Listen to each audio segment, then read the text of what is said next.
Hola, empezaremos con la pregunta: ¿qué son los recursos clave? Son principales insumos que su empresa utiliza para crear su propia propuesta de valor. Esto quiere decir que atiende el segmento de clientes y entrega el producto al cliente. Son las cosas más importantes que debe tener para que su modelo de negocio funcione. Estos están basados en una serie de recursos tangibles e intangibles.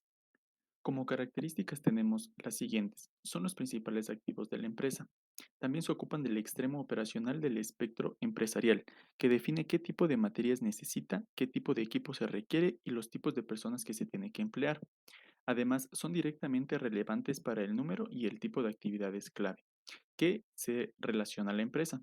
Y por último, tenemos que sus recursos clave impactará directamente en la sostenibilidad y rentabilidad de la empresa. Como tipos de recursos clave tenemos los siguientes. Recurso físico. Aquí encontramos los recursos tangibles que una empresa utiliza para crear su propuesta de valor. 2. Recursos intelectuales. Se trata de recursos no físicos e intangibles. 3. Recursos humanos. Aquí encontramos los empleados. Estos suelen ser los activos más importantes dentro de la empresa. Y por último, los recursos financieros o económicos, que incluyen dinero en efectivo, líneas de crédito, entre otros. Los recursos naturales como recurso clave para el desarrollo. Los recursos de los que nos provee la naturaleza se llaman recursos naturales y juegan un papel fundamental en el medio ambiente y en nuestra sociedad. Actualmente los recursos naturales son aprovechados por el ser humano para satisfacer sus necesidades de subsistencia, como la salud, la economía, la alimentación y otras más. Estos se han convertido en una fuente de vida y desarrollo para las comunidades de dichos lugares.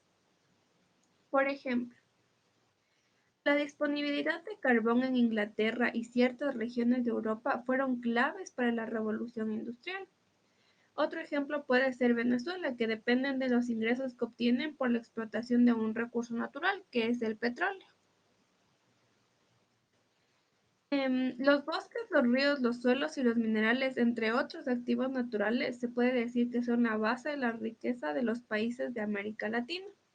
Actualmente, casi todas las economías del mundo consumen recursos naturales sin darles tiempo para regenerarse.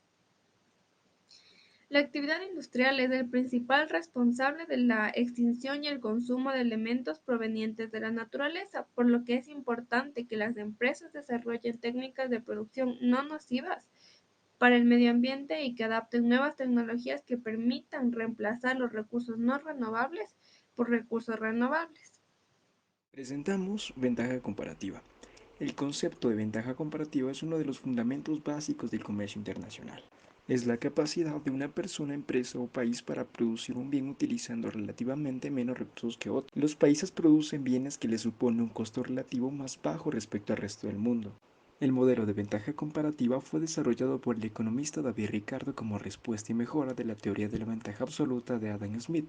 Según el punto de vista aportado por Ricardo en el siglo XIX, los países se especializan en la producción y exportación de aquellos bienes que pueden fabricar con costos relativamente más bajos. Se trata entonces de la idea básica de que los países eligen especializarse para poder comerciar en actividades donde tienen cierta ventaja. Dicha ventaja procederá del coste de oportunidad al que se enfrente en la producción de cada bien.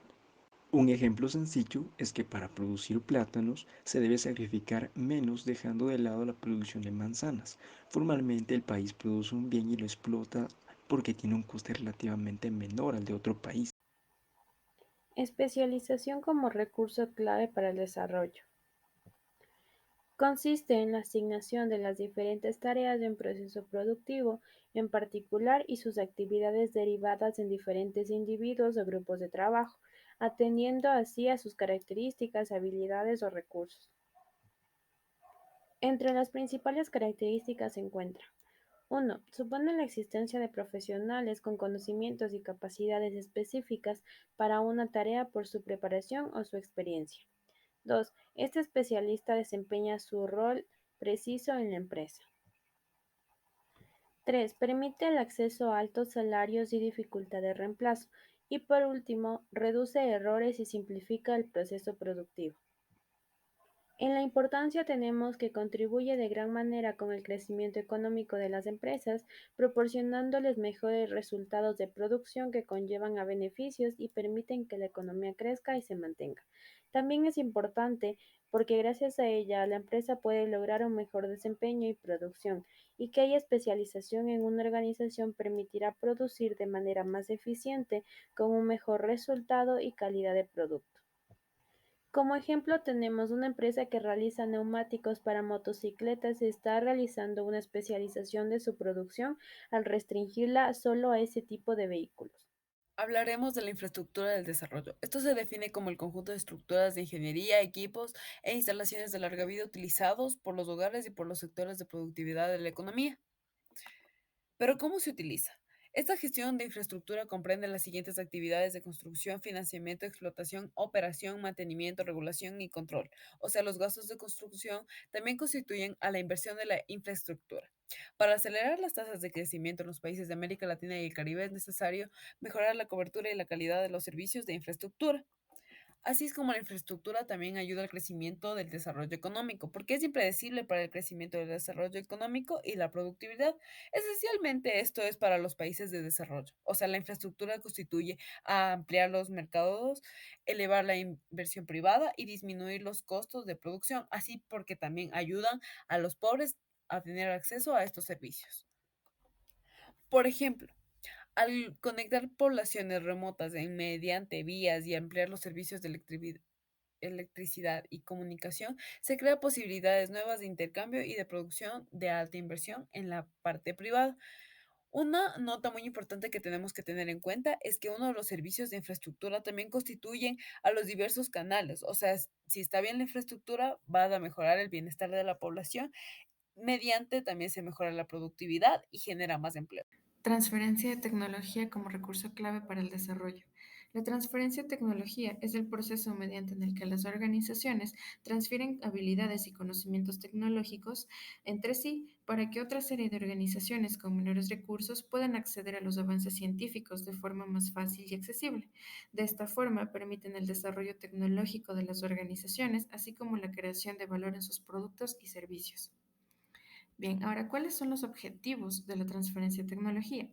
El principal objetivo de este tipo de transferencia es la transferencia de conocimiento para el continuo desarrollo de las organizaciones, ya que este tipo de transferencias son un gran aporte para la sociedad y la organización. Sin ellas, el desarrollo sería mucho más lento y quizá mucho menos efectivo, barato y eficiente. Otro de los objetivos es que genera valor y competitividad en las compañías, promueve el continuo desarrollo de las organizaciones, genera conocimiento y nuevos productos y servicios. El mejor ejemplo son los proyectos que desarrollan las compañías como Facebook o Google, ya que muchas de las innovaciones que éstas producen realmente se originan en centros de innovación. De esta forma, las universidades generan proyectos financiados, en muchos casos por las mismas compañías, con el fin de ser implantadas posteriormente en las compañías. Otro de los ejemplos es smartphone, eBay y GPS, así como otra serie de innovaciones, son ejemplos de transferencias tecnológicas. Esta serie de innovaciones fueron puestas en marcha en universidades y centros de investigación posteriormente implantadas en el mercado real. Internalización como recurso clave para el desarrollo. Vamos a empezar hablando de qué es la internacionalización. Es el término que se emplea para designar la capacidad que alcanza una empresa de poder comercializar sus productos o localizarse en otro país del mundo, que no sea el país de origen. Vamos a hablar de los requisitos para la internacionalización, que es el conocimiento del mercado internacional, que significa que debemos entender cómo funcionan los mercados internacionales para poder identificar cuáles son los problemas que debemos resolver. Conocimientos de socios comerciales. Hablamos de las personas que nos van a ayudar o comprar los productos o servicios que debemos realizar. El conocimiento personal cualificado. Hablamos del entorno que va a trabajar con nosotros para poder realizar los proyectos que tenemos en mente de la empresa. Tenemos dos tipos de empresas que se internacionalizan, que son la exportadora, la transnacional, la global y la multinacional.